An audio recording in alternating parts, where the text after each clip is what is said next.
Good to see you, my friend. We are on the air right now. Let me tell you Awesome. about old Joe. Old Joe and I have become kind of buddies over the last 8 months or so. I was like, it's kind of like Heroes Month. I'm bringing in like some people that I really like admire musically and like grew up, and I was like, I can't do this month without bringing Joe in. By God. One, because every time I see you, I'm like, Joe, I love you. I'm your biggest fan. And then you're like, I listen to you. Anyway, it's good to have you, man. I tell you what, I can't even tell you how excited all my people, my daughters in particular, they're all just like freaking out that I'm coming to, and talk with you and stuff today. So. Well, it's good. I saw, did you get a new tattoo of you and a mullet on your body? On my wife's leg. Oh, yeah. is that what happened? Yeah. Wait, you have a tattoo of Joe in the mullet on your leg? And so, will you come up to this microphone for 1 second? Yeah, we check it out, man. We found this. Somebody did this. Oh, that's so funny. And the mustache and the mullet. Yeah. What is your name? Tara. Hi, Tara. What's it like being married to Joe Diffie? It's just magical. It's Easy, magical. honey. Because I look at Joe, and the first time I met him, I was like geeking out hard. And then when he came up to me and he was like, "Hey, Bobby," and I was like, "Oh, he knows my name." Like someone must have whispered in his ear, like, "That's Bobby." And then like the 8th time we talked, I was like, he might know who I am. He knows who you are. Like it's crazy. And so now we talk. We see each other out. We talk all the time. Yeah. And so do you ever go do the requests? You'd be like, Joe, let me do some Johnny D. Green. Let me do like No, nothing like that. No, I'm always, at the house. I don't know what I sing, just weird stuff sometimes.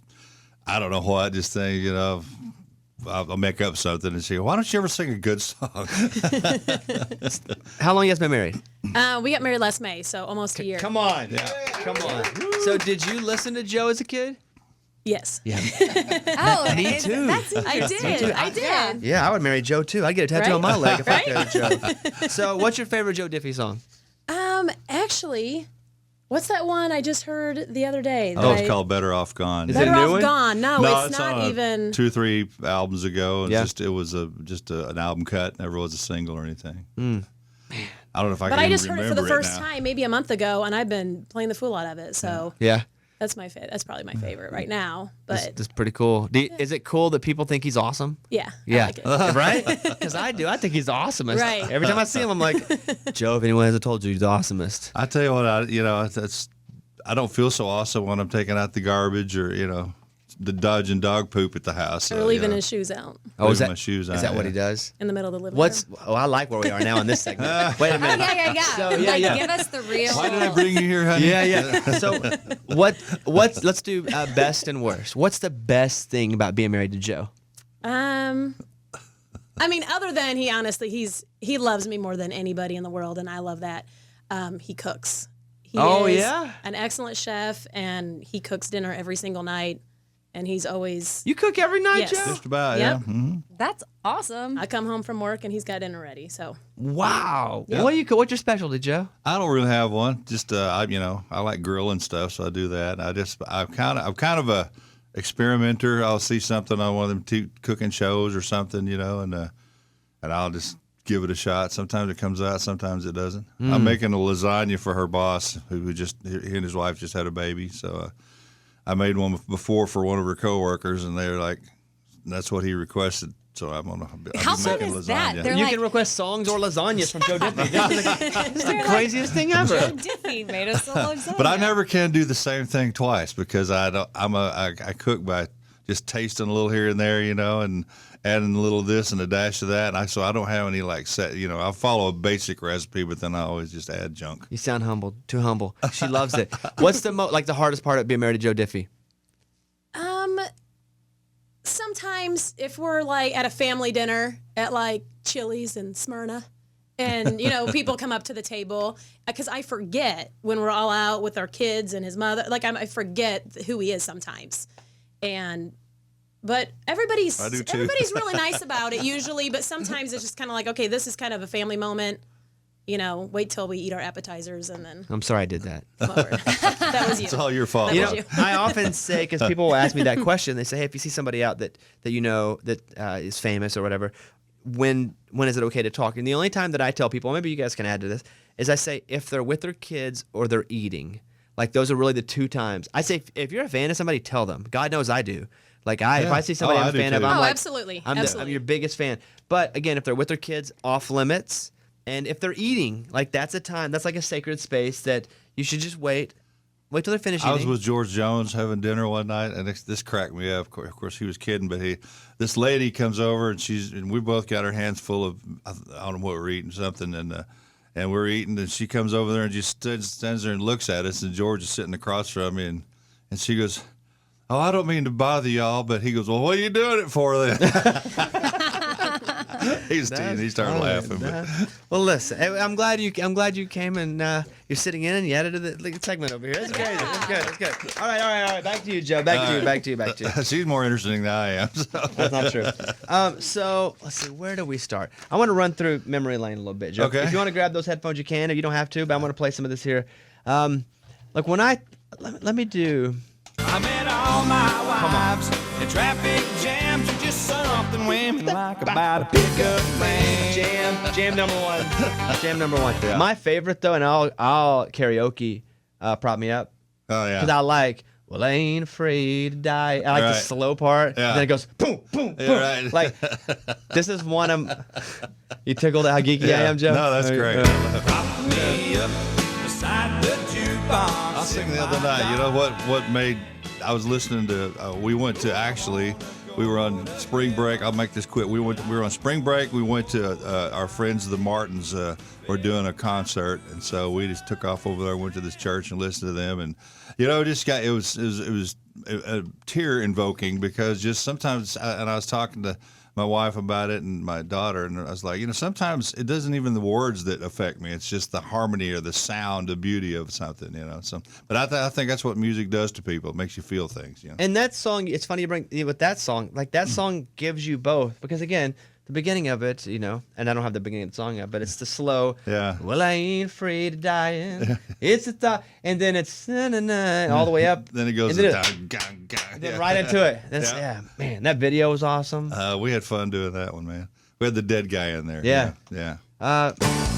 John Deere Green. On a hot summer night. Take it, Amy. He wrote Billy Bob Love Charlene. Hey, so on that one, tell me about that song. Like, where were you in life when you heard that song? What does it remind you of? When I first heard it, my producer was named Johnny Slate, and he passed away a couple years ago. But he brought this song to him. We've been listening to a bunch of songs, and I don't know if you're familiar with Dennis Lindy, who wrote the song. Well, Dennis has had a very eclectic way of. He did all his own demos and sang them, and so when I first heard John Deere Green, I hated it. Because Really? it was just like it had a juice heart where it was and then it was like, hey, we're farm kids way down in Dixie, and I said, this is a piece of crap right here, you know. My producer said, hey, he said, just don't pay attention. I've grown since though. I have actually literally requested all of Dennis Lindy's demos before because I love him so much. But anyway. So my producer said, just listen through it, man, and said, pay attention to the words. And I swear, man, that's my most requested song. Is that right? All the time, yes. Here's another one that I love. I learned all the words. I don't know if as a kid there was ever a song you just studied the words to. Like you were like, I want to know every word of the song. Yeah. For me, it was Third Rock. Oh, yeah. To Earth, Third Rock. I printed all the words out. Did you really? Learned all. The two songs I really did that with was this one and Bare Naked Ladies 1 Week because they're both just so wordy. Yeah, And I yeah. wanted to be the guy, Joe, that when it came on the radio, You could do it. I could do it, and they'd be like, "Dang, how'd you do?" But I didn't know I studied for hours. Right. I'd be like, "Oh, I was just listening to Kiss of '96." You So know? natural. You know, just so natural. Yeah. Welcome to Earth, Third Rock from the Sun. Do you still play that one too? All the time. Welcome It's to our opening Earth, song. Third Rock. It's the opening song. Yeah. I bet that gets them going, huh? Yeah, it's. I always like that song. You know. What do you think about that one? I just thought to me it just sounded like it was just seemed like a mini movie in my head. That's what I kind of envisioned it as. It just had, but it is wordy. You're right. Because I feel like even when I would sing in the car, I get out of breath. Like Right. you have to breathe exactly right You do. on some of those. Do you have spots where you'll take a breath because you know you got to take a breath right here? Absolutely. Yeah. I Welcome do it all to the time. Earth, Yeah. Third. And when you get to like a place with some elevation to it, it kind of changes your whole world because all of a sudden you're breathing in places you don't normally breathe. Then you get like too much air in there and you can't get it out. It's awful. But yeah, it does. You have to think about it. Joe Diffie is here. How about this one? This is a #1 song for you. Home was a swimming hole. First one. Which, for me, I don't feel like this one gets kind of the respect that it deserves. Well, you know what? It's just such a great, well-written song, you know, and it just, I don't know, and I actually, when I first had that song, I had heard it, and we put it on hold, as we did call it, you know, and to record it, and so it was like several months in between, a year or so, before we actually started recording, and so I had honestly forgotten about it, and again, my producer said, well, what do you think about this one? I said, I don't know, kind of gotten tired of it, because I'd listened to it a million times. So he said, let's listen to it again. So we played it, and I got tears in my eyes, and I said, okay, let's do it then, if that makes me feel that way. So always reminds me seriously of home, though, you know. Oklahoma? Yep. How do you feel about Oklahoma? I love Oklahoma. Yeah? Yeah, it's a great place to be from. Got great people there. My mom still lives there. My dad just passed away this past Thanksgiving, so my sister lives there, one of them, so. Near Tulsa? Actually, my sister lives in Oklahoma City. My mom lives in a little town called Velma. That's where I kind of spent my last couple of, high school years there in Velma. How big's Velma? About 2,500 on a good day. Okay, because I'm from town 700. Yeah, so it's like, like we finally got a Dollar General like right outside of town. Dude. We have one. What's that one they just built? The Family Dollar. Yeah. I just got one of those. Really? Yeah, It's a big deal. That's big time. You don't have to drive all the way to town to get some Right. stuff. Because that was always a thing for us is you had to go to town. Yeah. And if somebody went to town, they would go and let the houses next 2 or 3 houses over be like, hey, we're going to town. Right. Do you need anything? Do you need anything? Yeah. I like this. Yeah. Joe Diffie and I are bonding over stories, Amy. See that. This is the coolest thing. What town were you from? I'm from Mountain Pine, Arkansas. Okay. Population 700. Salute. Yeah. Is your hometown that they proud of you? Oh yeah, man! It's like every time I go there, they always come drop by and visit and hang out, and and my mom's a little, not getting around as well. So I have a couple of friends that they go over and take care of her all the time, and they make sure if she needs anything done at the house or whatever. So yeah, one of my friends actually had a sign built, Velma, home of Joe Diffie, and it's pretty cool, That's cool. Yeah. Well, when was it for you, Joe, that you go, oh man, this is actually big and it's happening, right? Like at what point in your career, because you have all of these songs. That's I don't know. Like when did you go, holy crap, like this is actually happening? Yeah, I guess after, Home was my first song and it went to #1, and I was still just didn't really believe it, and then my second song was called If You Want Me To, and it went #1, and I thought, well, hey, maybe got something going here. I don't know. So it took a couple of songs in before I kind of realized it, And what was while it was happening, what was the biggest one?